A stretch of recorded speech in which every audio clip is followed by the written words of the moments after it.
Hey there, I'm Billie Tadros. I'm a 2010 alumna of the Susquehanna University Writers Institute. So first, I'd like to especially thank you folks who are part of SU and the creative writing program, as well as all of you who have taken the time to witness this reading.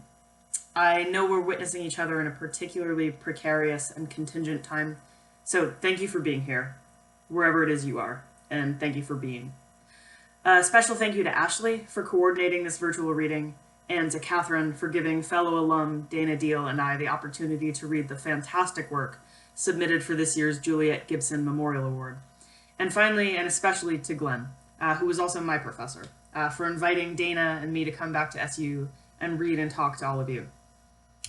I imagined this moment, as you might imagine, a little bit differently. I thought I'd be meeting all of you in Sybert's Isaac's Auditorium, after which I thought I'd probably have some bongo dip at BJ's. I expected I'd grab coffee at the Kind Cafe the next morning and say hello and then goodbye again to the stretch of river that served as the landscape for so many of the defining moments, I realize now, of both my personal and professional life. All the same, I'm so grateful to be with you. Let me briefly introduce myself and my work, and then I'm going to read you some poems. So I graduated from SU in 2010, and I now teach at the University of Scranton in Scranton, Pennsylvania, not terribly far from SU, and not terribly far from another stretch of the Susquehanna River. In the decade between graduation and now, I got my MFA in poetry at Sarah Lawrence College in New York, and my PhD in English with a focus in creative writing at the University of Louisiana at Lafayette. And I also spent a year teaching at the University of Alabama in Huntsville. My first book came out in 2018 with the press Otis Books, and this is it. It's called The Tree We Planted and Buried You In, and it actually began as a project I pursued with Carla as my mentor in independent writing that eventually became my senior honors thesis. Here's what you need to know, though. This is a totally different book now. That project did begin in 2009. I started to send it out as a manuscript for the first time in 2011 after one round of heavy revision. It went through several more heavy rounds of revision over the course of the next 6 years. It wasn't accepted for publication until 2017, so that's 6 years of rejection and revision before this thing got picked up. I sent it out dozens of times. In fact, I sent it out closer to a dozen times each year between the time I started sending it out and the time it found a home. So that's just to say, keep writing, and maybe even more importantly, keep revising, as exhausting as it can be. Think of your projects as long-term relationships. If they're going to move with you, if you're not closing that chapter, or that section, or that book, those projects are probably going to have to keep changing with you. This first book that I published, it's an elegy for my dad, who died by suicide in 2005, and as I grew and grieved, so did that book.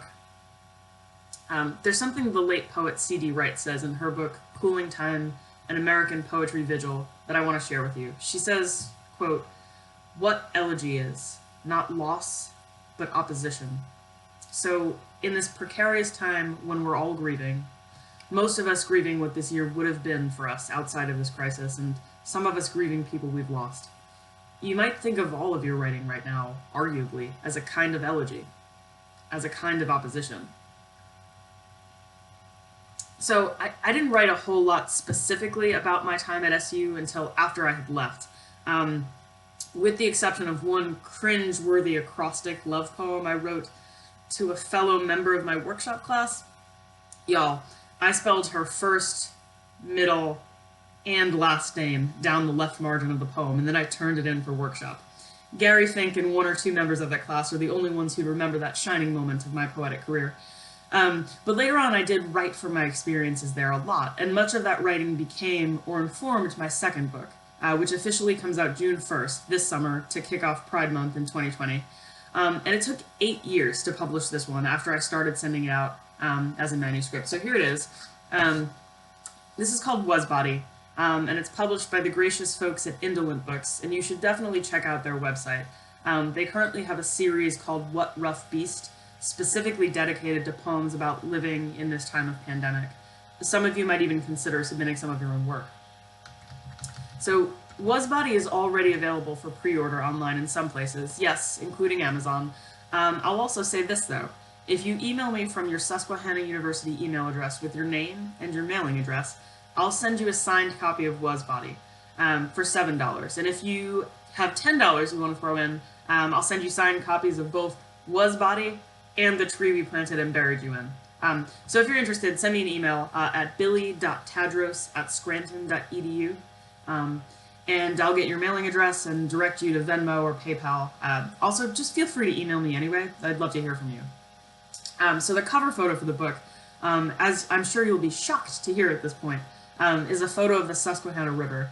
And the artist is Rebecca S. Jones, Becky Jones, to those of us who know her, who's another fellow SU alum who graduated in 2011. So I'm going to read just a few poems from the book, but I want to start by reading the final acknowledgement.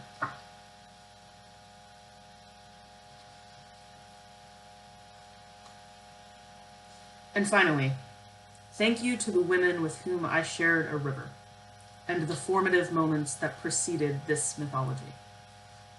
Now we'll read a little bit starting from the beginning. So this book is dedicated to my wife, Brooke, and the dedication reads like this. For Brooke, for what is, and for what remains. So I'm going to read 6 poems for you. One of those is actually a series.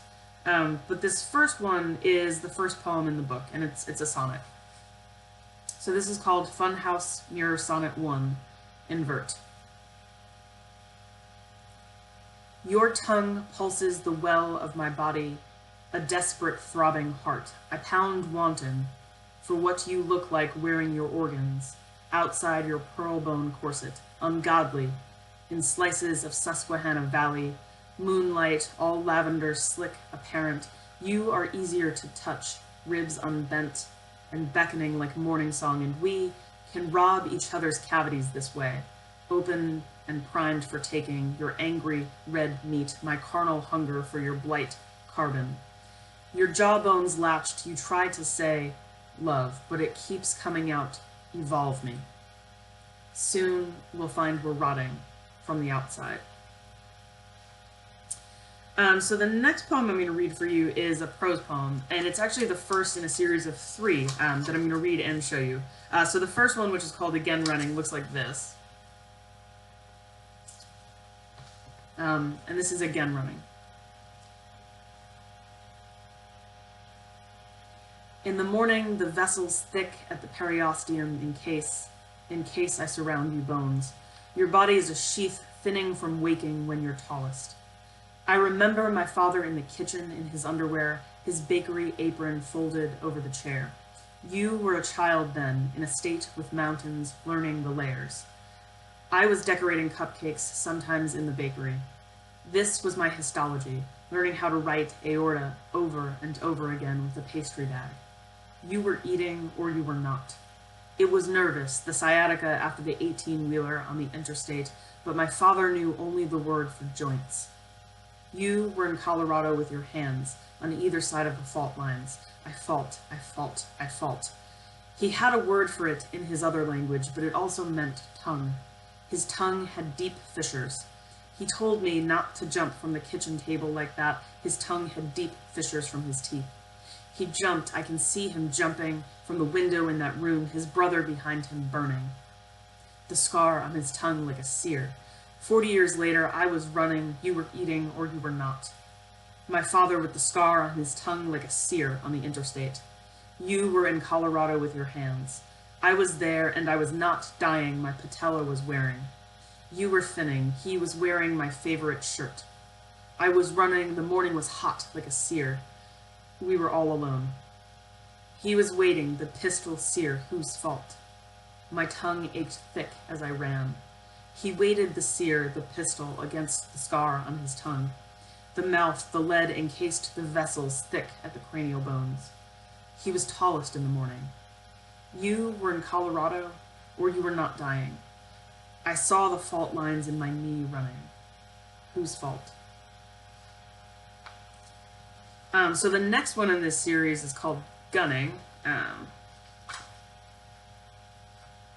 Just find it here. So this is called Gunning, and as you'll see here, it's an erasure of the one that I just read, Again Running. Gunning. Morning vessels thick, I surround your body. When I remember my father, folded over the chair, you were layers. I was sometimes histology, learning how to write aorta over and over again. You were eating, you were nervous sciatica after 18, but knew only the word for joints. You were Colorado, with fault lines. I fault, I fault, I fault. A word for language, but it also meant tongue. Deep fissures. He told me not to like deep fissures from his teeth. I can see him in that room, burning like a sear. 40 years later, I was eating. You were not. My father with the scar on his tongue like a sear. You were Colorado with your hands. I was my patella wearing. You were my favorite. I was running, hot like a sear alone. He, the pistol whose fault. My tongue ached as I ran the pistol against the mouth bones. He was tallest in the morning. You were, or you were dying. I saw lines in my knee. Whose fault?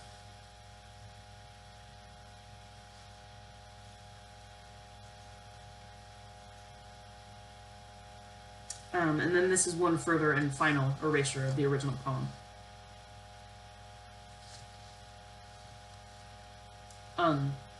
Vessels surround your body when I remember you were layers. I was learning how to write aorta over. You were nervous, sciatica. You were Colorado with fault. I meant tongue deep. I can see that room burning like a sear. 40 years later, you were not like a sear. You were hands. You were hot like the pistol whose fault ached mouth bones. You were dying. Lines. My fault.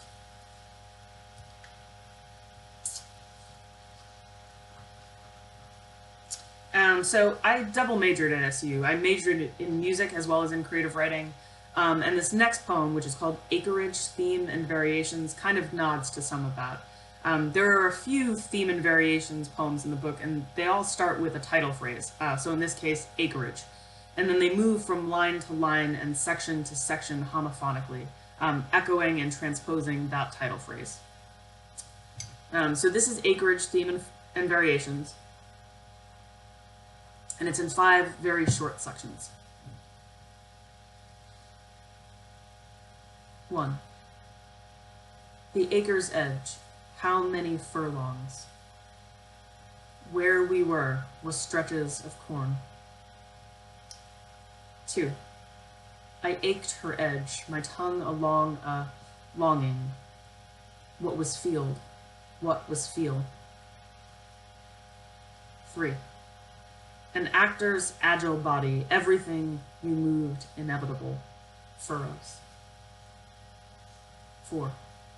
I asked her, a just question, just what were we growing to find? 5. An asterisk. Adjust your expectations, fit them to this squat thrust of star-hungry land.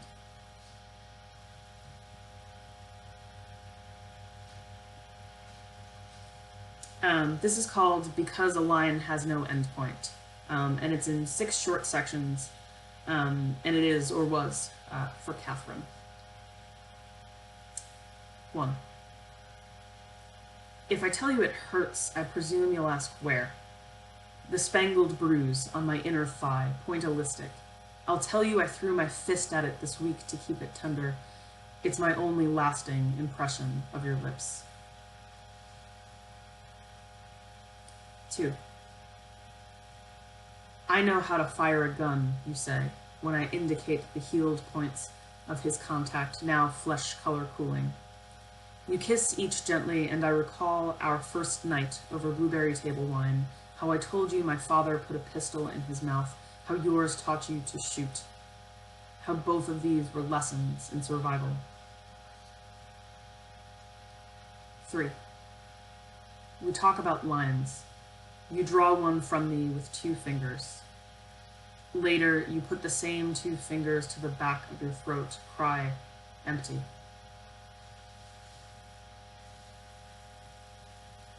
4. We make desperate, emptying love in your loft bedroom for the first time in 11 months, saying still, still. I take your hand down my side between hip and breast, tell you a tattoo artist in Pittsburgh will render a line there next month. You always talked about lines. 5. You fall asleep, still drunk, on wine, skinned, water. You taste like water, you say, like need. I wake to your spastic intakes of breath, hear the churning in your stomach, wonder if you've eaten this week. I dream of asphyxiation. In the morning, I ask you if you are hungry. Thirsty, you say, filling the well beneath my ribcage. Parched.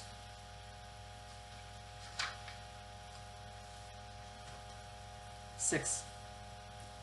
We sit outside the coffee shop, parallel to the river, whispering words on each other's palms with our fingertips. Because I am leaving, I think of my father. Because I am leaving, you look at me and say, still. Because I am leaving, your eyes look just like his.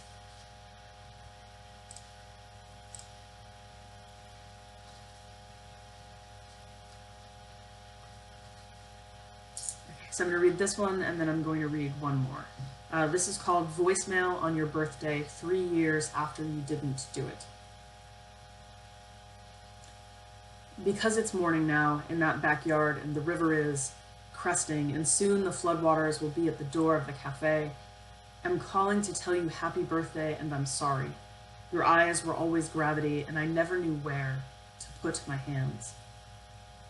That's why I looked at you with that green immediacy when you sleepwalked your way into your car and drove to the grocery store.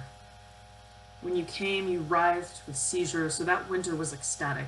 Danger, like how you would stick your fingers inside me, then hold them like triggers against your skull, mouth goodbye over and over in sleep.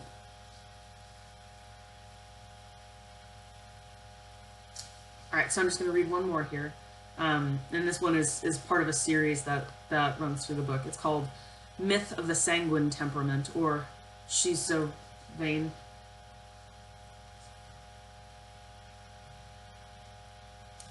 We built an inter-island highway for the sake of arrivals after. Her archipelago gesture cleaving, it was steep, upward gradient, and mirrored an emaciated landfall, paved set onto the alluvial banks and stretched arterial across the river mouth. When you have measured the distance from the surface of your skin to your carotid, you can call this capillary Vegas.